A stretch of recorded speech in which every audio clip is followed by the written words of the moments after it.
En aquel tiempo dijo Jesús a sus discípulos: os aseguro que si el grano de trigo no cae en tierra y muere, queda infecundo, pero si muere, da mucho fruto. El que se ama a sí mismo se pierde, y el que se aborrece a sí mismo en este mundo se guardará para la vida eterna. El que quiera servirme, que me siga, y donde esté yo, allí también estará mi servidor. A quien me sirva, el Padre lo premiará. Palabra del Señor.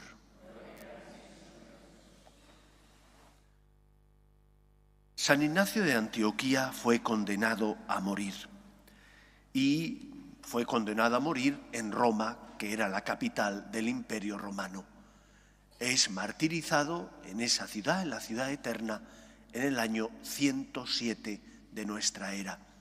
Por lo tanto, es un testigo predilecto, un testigo especial de la primera iglesia, la iglesia apostólica. Él compartió tiempo con los apóstoles, puesto que al morir en el año 107 es, por así decir, el eslabón que conecta la iglesia apostólica con la iglesia posterior. Es conocido, de hecho, como uno de los primeros padres de la iglesia, de aquellos eclesiásticos, él es obispo de Antioquía, que además empiezan a intentar explicar con la filosofía y la teología el misterio de Dios. Es ejemplo no solo por su martirio, sino también porque mientras va camino de Roma, allí en la cárcel del lugar donde paran para hacer noche, es visitado por muchos cristianos, sobre todo por los obispos de los pueblos o ciudades donde hay presencia cristiana, y él, si algo transmite a todos los que le visitan, por una parte es que le dejen morir por Cristo, que si hay algún cristiano que tiene influencia para evitarle el martirio, no lo haga.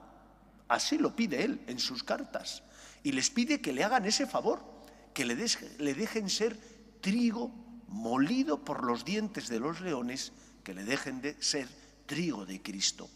Pero hay un segundo aspecto también fundamental que es común en las cartas y recomendaciones de Ignacio de Antioquía, y que es el de la unidad.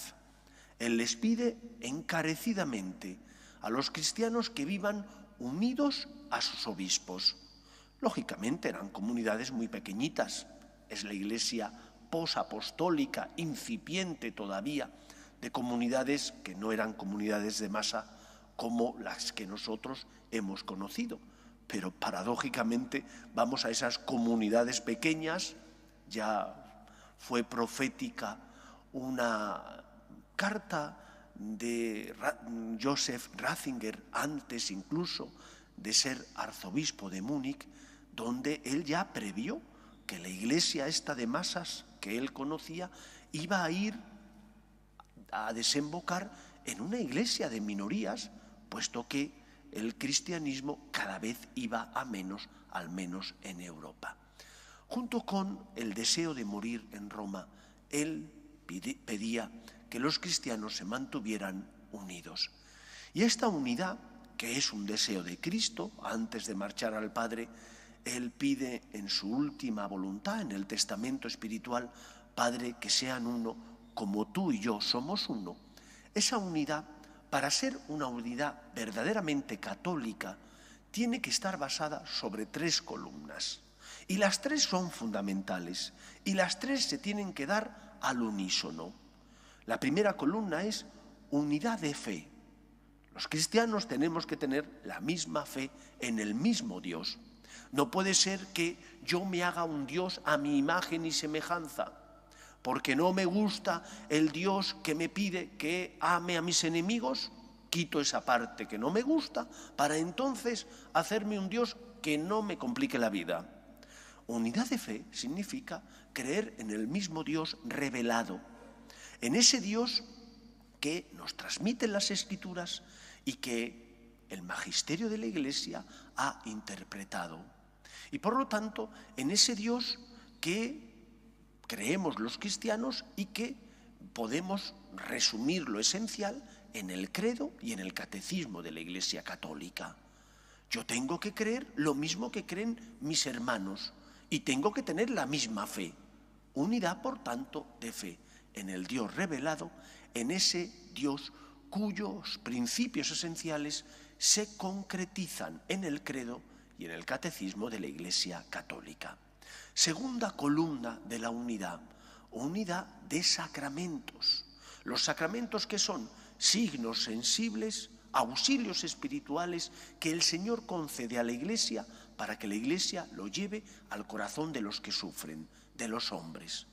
Esos sacramentos tienen que ser concebidos de la misma manera.